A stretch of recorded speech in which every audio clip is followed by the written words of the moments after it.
Thank you. This may be the most important speech I've ever made. I want to provide an update on our ongoing efforts to expose the tremendous voter fraud and irregularities which took place during the ridiculously long November 3rd elections. We used to have what was called Election Day. Now we have election days, weeks and months, and lots of bad things happened during this ridiculous period of time, especially when you have to prove almost nothing to exercise our greatest privilege, the right to vote. As president, I have no higher duty than to defend the laws and the Constitution of the United States. That is why I am determined to protect our election system, which is now under coordinated assault and siege. For months leading up to the presidential election, we were warned that we should not declare a premature victory. We were told repeatedly that it would take weeks, if not months, to determine the winner, to count the absentee ballots, and to verify the results. My opponent was told to stay away from the election. Don't campaign. We don't need you. We've got it. This election is done. In fact, they were acting like they already knew what the outcome was going to be. They had it covered, and perhaps they did, very sadly for our country. It was all very, very strange. Within days after the election, we witnessed an orchestrated effort to anoint a winner, even while many key states were still being counted. The constitutional process must be allowed to continue. We are going to defend the honesty of the vote by ensuring that every legal ballot is counted and that no illegal ballot is counted.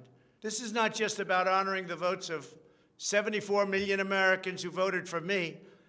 It's about ensuring that Americans can have faith in this election and in all future elections. Welcome to the Crypto Teacher. And guys, I come back with that video just to make you think. And we have Trump that comes out and basically he's not giving up. Trump is fighting for America. So guys, remember I told you this. He will provide the stimulus package before he leaves out, probably next week. And then also he will return 2025. We also had Steve and Jerome meet again on the CARES Act. A lot of truth came out of this, guys. But we have to remember that the Fed has purchased over a third of mortgages, guys. Do not forget about that. And once they push these Fannie Mae and Freddie Mac mortgages to the private sector and all these people out of work with no protection, we know the house of cards is about to fall. They are setting up 2021 where the Babylon comes to an end and we bring in the fourth industrial revolution where China leads. Remember with the New World Order, everything is planned out. Y'all enjoy the rest of the video. Just last month, the Federal Open Market Committee met, and according to the minutes, quote, a few participants noted that it was important to extend the emergency lending facilities beyond year end. That's the quote. A few days later, U.S. Secretary Mnuchin requested that the Fed eliminate its CARES Act emergency lending facilities at the end of the year and return $419 billion so that it could not be used in the future. Initially, the Fed resisted publicly, but the next day, Chair Powell, you acquiesced. Secretary Mnuchin, your own Office of Financial Research warned that we should expect, and again, quote, potentially severe losses from borrower defaults and bankruptcies, end quote. Moreover, the outlook for states, cities, airports, and hospitals is not good. And despite what President Trump suggests, it is not limited to blue states. For example, the day after New York State's credit was downgraded, Mississippi's credit was downgraded, with the pandemic worse than at any point since it began. It is foolish and reckless to take away emergency lending options at this time. Secretary Mnuchin, you argue It was congressional intent for these Fed facilities to be shut down at the end of the year. But the law does not say that. And even the actions of my Republican colleagues belie that novel interpretation. Senator McConnell filed a COVID-19 bill that would change the law to require the Fed to close all of its facilities after January 19, 2021. So if law already required this bill wouldn't be necessary. The CARES Act was passed to stabilize the economy during the entirety of the pandemic, not until the end of your tenure as Treasury Secretary. Secretary Mnuchin, it was reported last week that you intend to transfer the unused portion of the CARES Act, that $500 billion appropriation, to Treasury's general fund so that the next secretary can have access to the funds. However, Section 4027 of the CARES Act explicitly states that funds may only be transferred on January 1st, 2026, not before January 1, 2026. What you're doing is contrary to what is lawful, and it puts our entire economy in jeopardy. And what's more, it has also been reported that you're working with Director Calabria of the Federal Housing Finance Agency to sell off the government stakes in the housing giants, Fannie Mae and Freddie Mac, likely destabilizing the entire housing market in the next few months.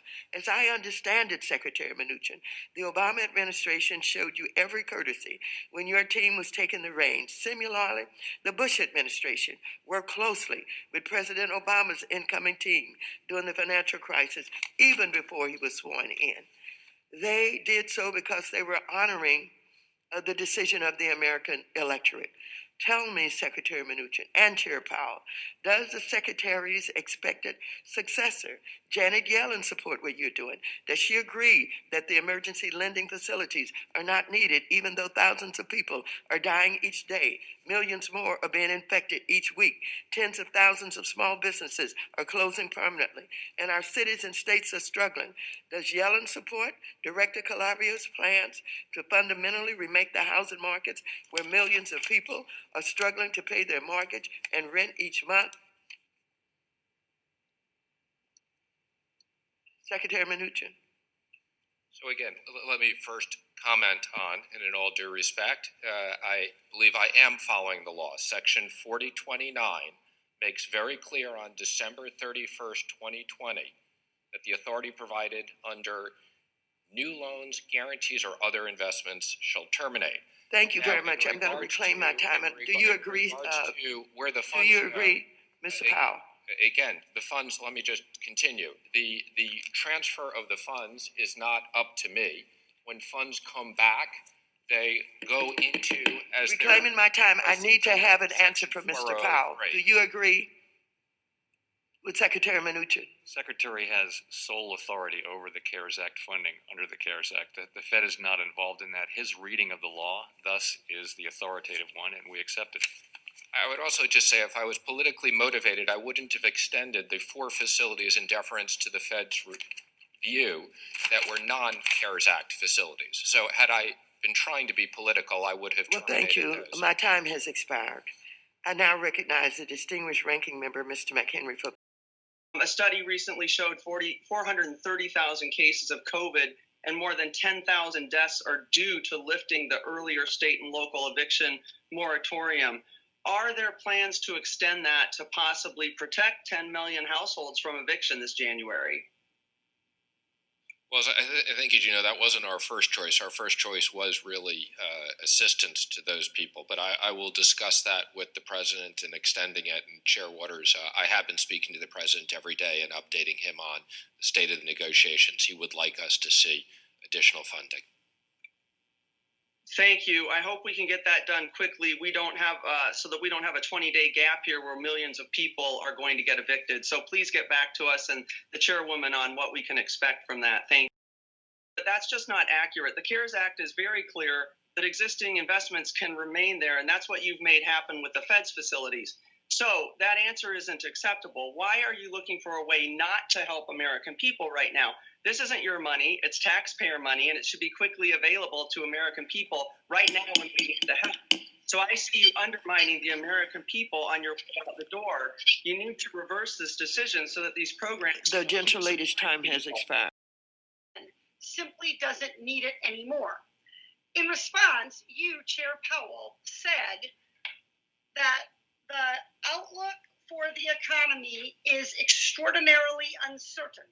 The Federal Reserve would prefer that the full suite of emergency facilities established during the pandemic continue to serve their important role as a backstop for our still strained and vulnerable economy. Needless to say, it's highly concerning that the two people tasked with stabilizing our economy do not agree on whether the markets are stable. But it actually doesn't matter what either of you two think, because Secretary Mnuchin simply doesn't have the authority to recall the $455 billion. I'm reading aloud now from Section 4027 of the CARES Act. On or after January 1, 2026, any funds that are remaining shall be transferred to the general fund. In other words, sent back to the Treasury. Secretary Mnuchin, is it currently the year 2026? Yes or no? First, let me comment. I do believe there's an economic emergency. You're putting words in my mouth that are not correct. Second of all, the answer is that 4027. The time belongs to the gentle Chair, lady. Reclaiming my time, Mr. Mnuchin, would you start by answering my question, and I will ask you others. Is today the year 2026? Yes or no? Of course it's not 2026. How ridiculous to ask me that question and waste our time. Well, Secretary Mnuchin, I think it's ridiculous that you're play acting to be a lawyer when you have... Actually, I have plenty of lawyers at the Department of Treasury who advise me, so I'm more than happy to follow up with Chair Waters and explain all the legal provisions and the ranking member. So more than happy to make that access. Secretary Mnuchin, are you in fact a lawyer? I do not have a legal degree. I have lawyers that report to me. Thank you. Chair Powell, are you in fact a lawyer? I am a former lawyer, a recovering lawyer. You have a legal degree, correct? Yes, I do. Okay. So, Secretary Mnuchin, you're trying to tell Chairman Powell to send over any remaining funds right now, and you're claiming, falsely in my opinion, that is what the law says. And you've gotten into a disagreement with someone who's actually a lawyer. Are you a lawyer? You're not listening to Congress, which actually wrote the law about what it says. Okay, actually, I wrote the law with Congress for what it's worth. And by the way, it's not $450 billion he's returning. I think it's approximately $175 billion. Reclaiming my time, there was no question there. Secretary Mnuchin, the CARES Act already says in in Section 4027, it says that you have to stop making any new investments in Fed lending programs at year end. It doesn't say that the Fed programs must stop making loans or purchases. You are making a decision that does not align with the statute or congressional intent.